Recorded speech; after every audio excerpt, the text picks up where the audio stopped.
Hey babe, What? what's for dinner? Hello everybody, welcome back to another episode of How2Food. Today, as per request of a dear friend of ours, I'm going to be attempting the Vietnamese dish Can Chua Ca, or Vietnamese sour soup. Now before we get started, there are a few items within this soup that you may have difficulty finding depending on where you are in the United States. So I'll talk about them right now. The first one is going to be nok nom, which is fish sauce.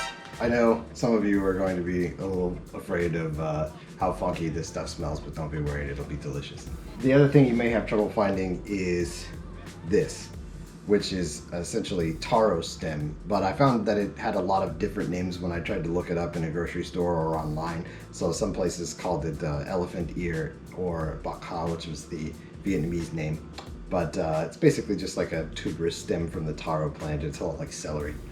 Quick interruption since I forgot to talk about it. This is the source of tamarind for the soup. Now you can either use tamarind paste or in this case we use tamarind soup mix for this, but I'm also told that you can just buy the tamarind whole, peel it, and then put the fruit inside of the soup as well. Other than that, let's dive in. You can do this. Alright, here you go. For this dish, you're going to need about half a pineapple, 3 tomatoes, maybe half a pound of okra, a whole shallot, 2 taro stems, and a bunch of cilantro. We really only needed about 1 lime. To gather all this stuff up, we did a lot of hunting around in the Asian markets in our area, and even still there were some things that we couldn't find.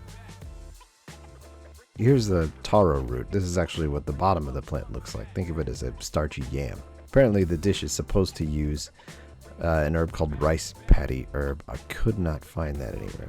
You'll also need 3 cloves of garlic. Alright, we're about to dive into the prep, and if you've never processed a pineapple before, I'm about to show you how real quick.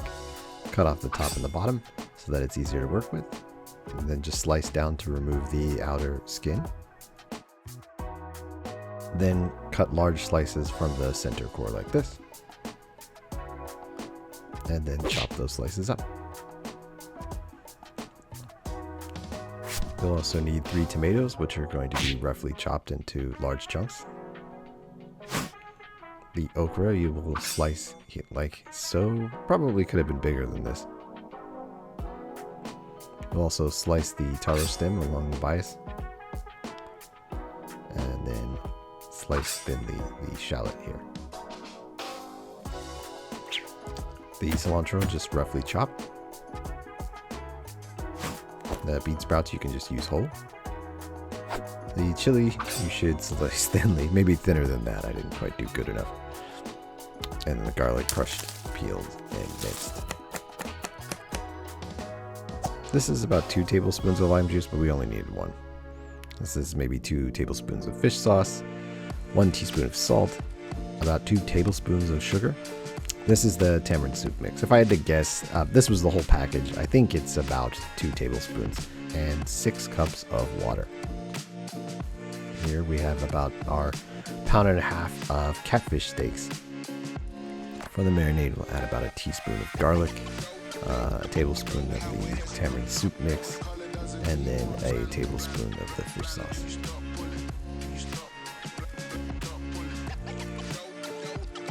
And give that a good mix. Let it sit for about 10 minutes before you start cooking. I wanted to take a second to talk about the fish in this dish. As a fisherman myself, I was actually pretty tickled to find out that it was supposed to be made with a fish called snakehead, which looks like this. These are native to Southeast Asia and now invasive in areas of America like Florida, so if you're there you might be lucky enough to find some. But after searching through the markets, we couldn't get any here in California. I've seen lots of substitutions in the dishes and recipes online, most of which use catfish, but I've seen grouper steak and other pieces of large whitefish work. Here's the catfish we're probably going to be using. I don't like always seeing the fish kept like this, but people gotta eat. And there you go. All of our prep is done and we're ready to start cooking.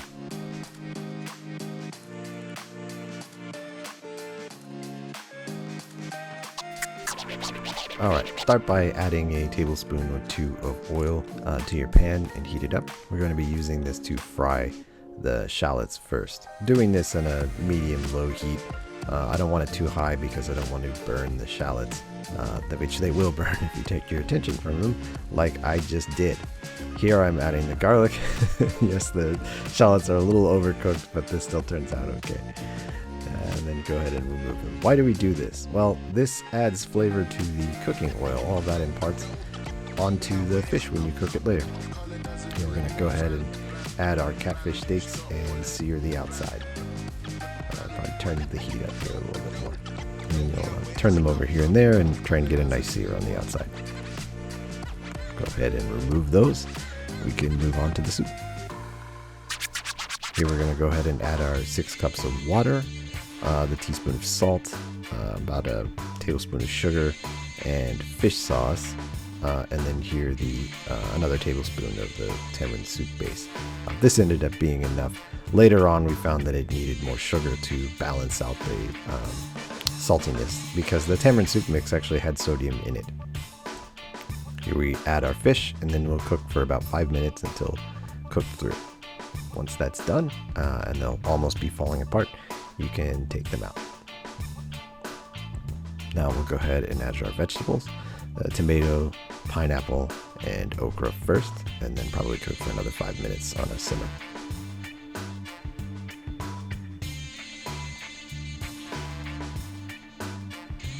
Once they're cooked through, you can add the taro stem and give it a good mix. This stuff won't take long to cook, and you kind of want to keep some of the crunch to it, I'm guessing. You're going to taste test it, and this is about where we discovered that it needed to be balanced out, a little too salty, so it needed some more sugar. This whole dish is kind of a balancing act of the different flavors that are going on here, and they often use sweetness to balance of salty and sour. There we added the lime juice, and then the bean sprouts here as well.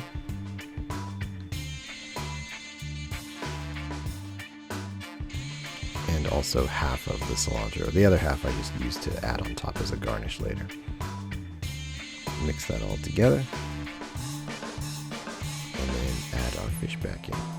Maybe cook this another minute or 2, but it doesn't take long for the rest of that to get cooked through. The bean sprouts and the cilantro cook pretty quick.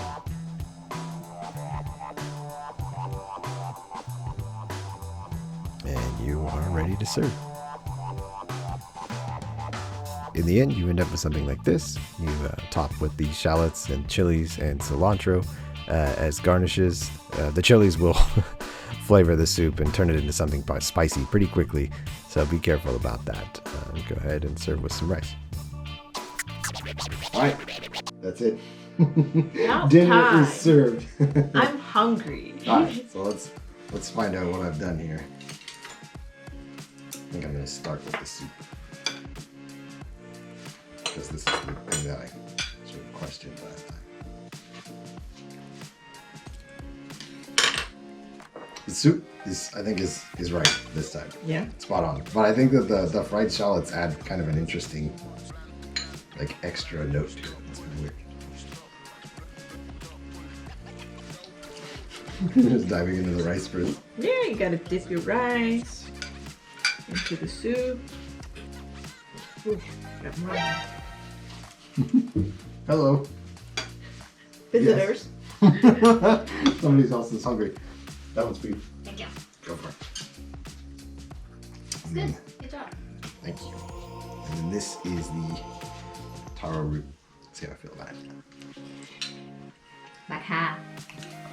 Not bad. Taro root is taro stem. Sorry, is new to me.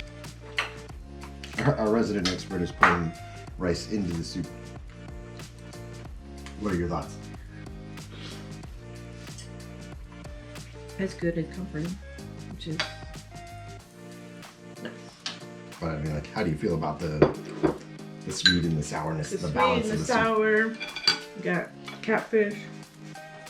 You got the Taro stems that soak up essentially everything from the soup. Cilantro bringing some brightness, the lime juice, the acidity, the tamarind, the sour. Oh, I just got a bite of shallot, which was great. Yeah. It's a lot going on in this dish. I would have wanted more tomato, but Alright. I'll remember that. More tomato next time. tomato. Well, I have some hungry folks in this kitchen. So, thank you for watching. I hope you've learned something, as I have, about this dish. It is a very complex and sort of interesting balancing act. You know, it seems simple on the surface. It's just a bunch of vegetables and fruit in a soup with your protein. But there's a lot going on here. If you like the video, please like, smash the like button down below, and subscribe. And until next time, you can do You this. got this.